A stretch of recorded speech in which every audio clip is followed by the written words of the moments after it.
There will be someone singing about laugh on top of that.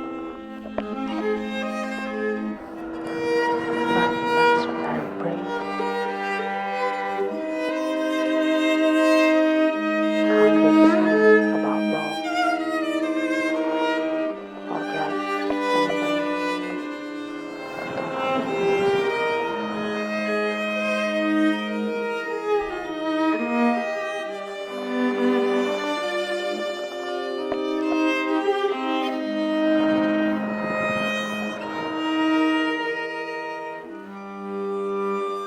Those pop songs like that, I wish they were a lot longer. Especially if I like the words. I'm like, I wish I could hear the chorus once more.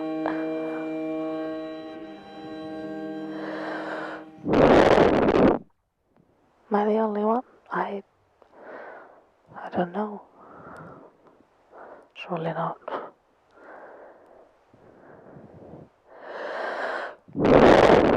I'm pretty sure I'm not the only person who feels this way. I think that's pretty much all I had to say.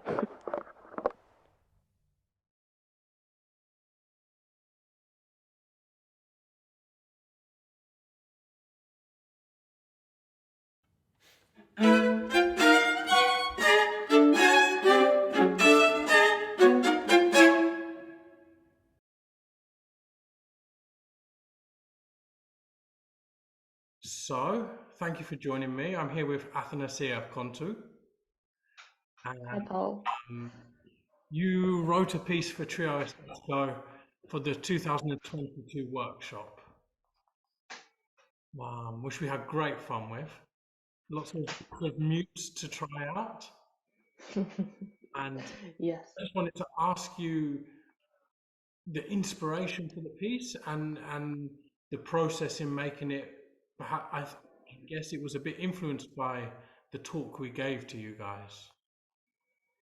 Yes, absolutely. So a few things sort of inspired the piece. I guess lately, and I think that'll be the case in the future as well. In my work, I use personal matters or things that have been going on in my life to sort of get material from in a way. And I was experiencing like a period of high anxiety. So I was just thinking about anxiety in general and how it just gets us into habits, how it just gets us into kind of repeating things, repeating patterns that we're not really aware of, and we're all sort of stuck in our own personal, nightmares, and like, we repeat these patterns. Um, and at the same time, I wanted to do something. This is why the piece is called unedited. I wanted to do something that is kind of um, feels very direct and like um, not very refined, maybe like structurally as well. So it's very like sectional. Like the sections are very blocky. You can understand when one thing ends and when the other starts. And also, I guess one new thing for me is that like for most of the sections, you as a trio play like not in not in synchronicity. So you're like you're each in your own tempo, doing your own loop. So that was one part. Then I guess yeah, when we had the first meeting and you each kind of introduced some favorite pieces of yours and some like favorite techniques of yours. I was also very inspiring, and I guess obviously with like three players like you, where like you feel like anything is possible, you can do anything. I just wanted to like try out a bunch of stuff, and then like in the end, as you know, like the music is very simple and very sort of like the opposite of what the rest of the piece is.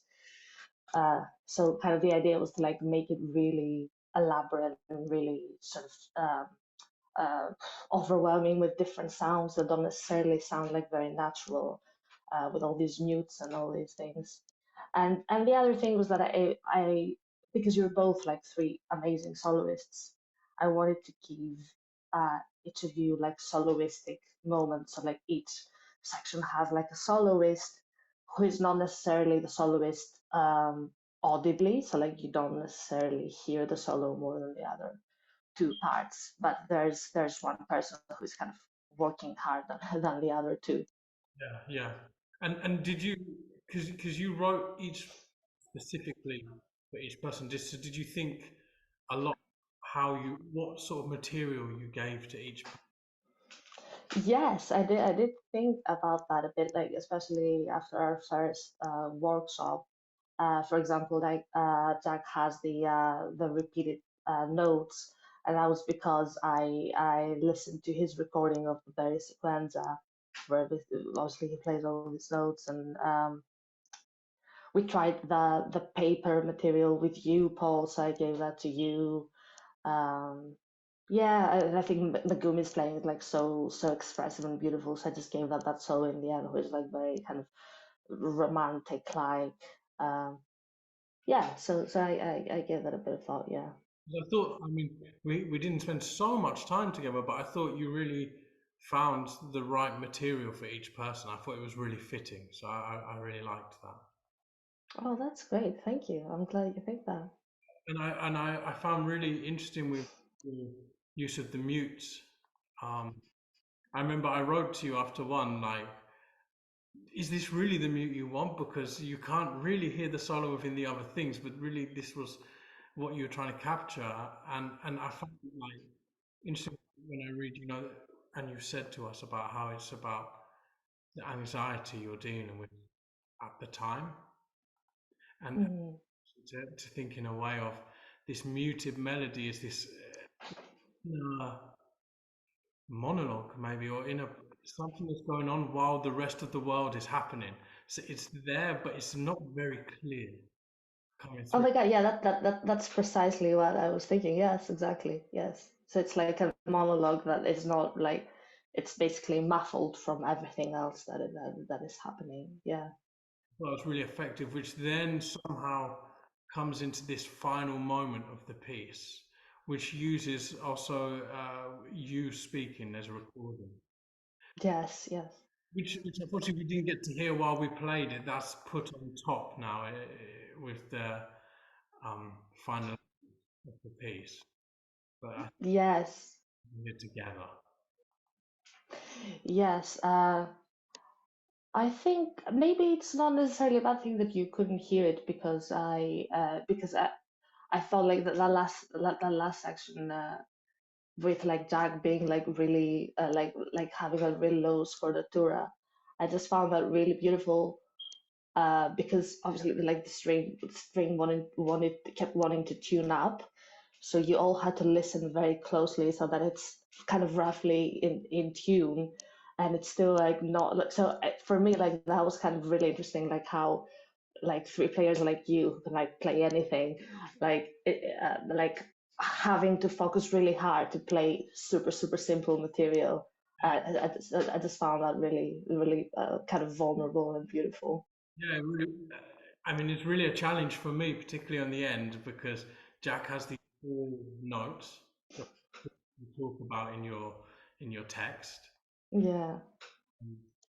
and I'm having to constantly adjust. I have the melody, but I think it tends to go higher when it's tuned. So I have Yeah, yes, yeah.